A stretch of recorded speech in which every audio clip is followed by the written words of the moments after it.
Is welcome to Ethically Speaking. I'm your host, Obera Anekwe.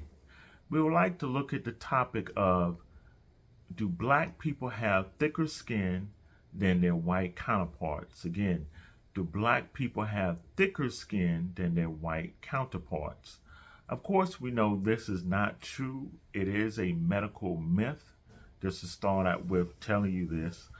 But it has been a myth that has persisted over centuries in American medical history.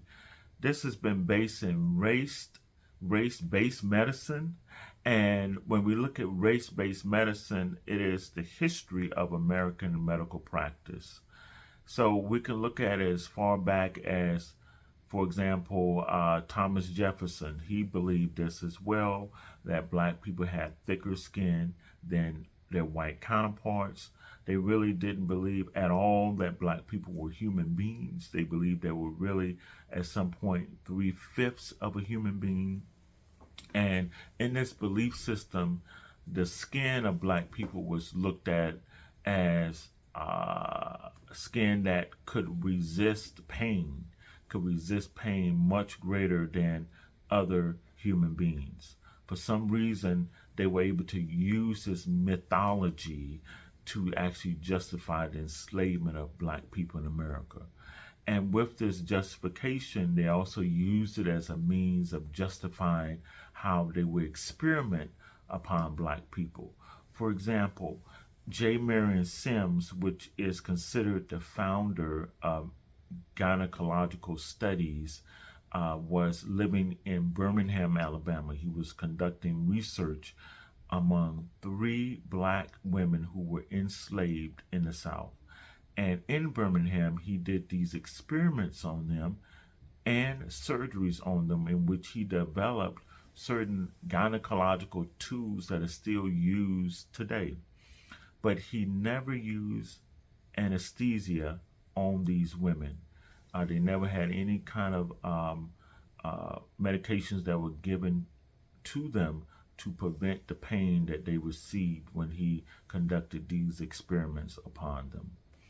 So this was a breach of medical practice, and they endured much pain during these procedures. A lot of them were actually awake and would pass out during the procedures.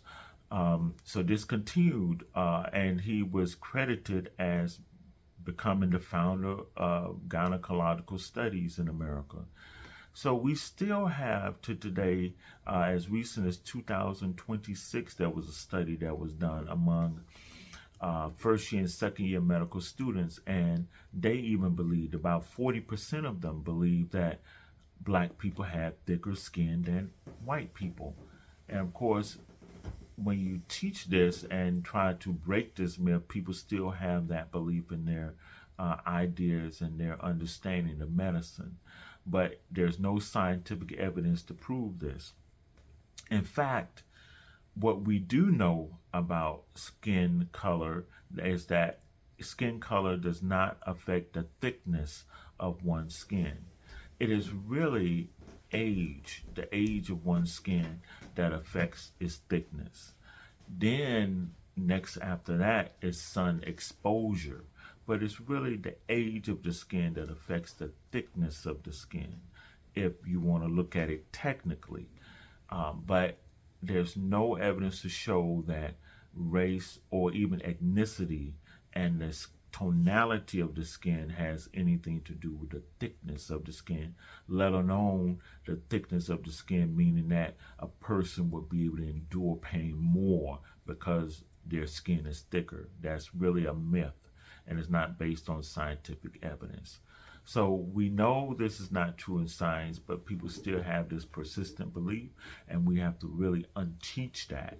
And the way we unteach it is looking at ideas and concepts in bioethics, where we can really learn and relearn what we now know as fact and what we know actually as mythology as well. So if you like to learn more about topics such as this and learning about race-based medicine and other concepts and topics in bioethics, please consider joining us for our summer bioethics course. You can email me at teachingbioethics2026@gmail.com. Again, teachingbioethics2026@gmail.com.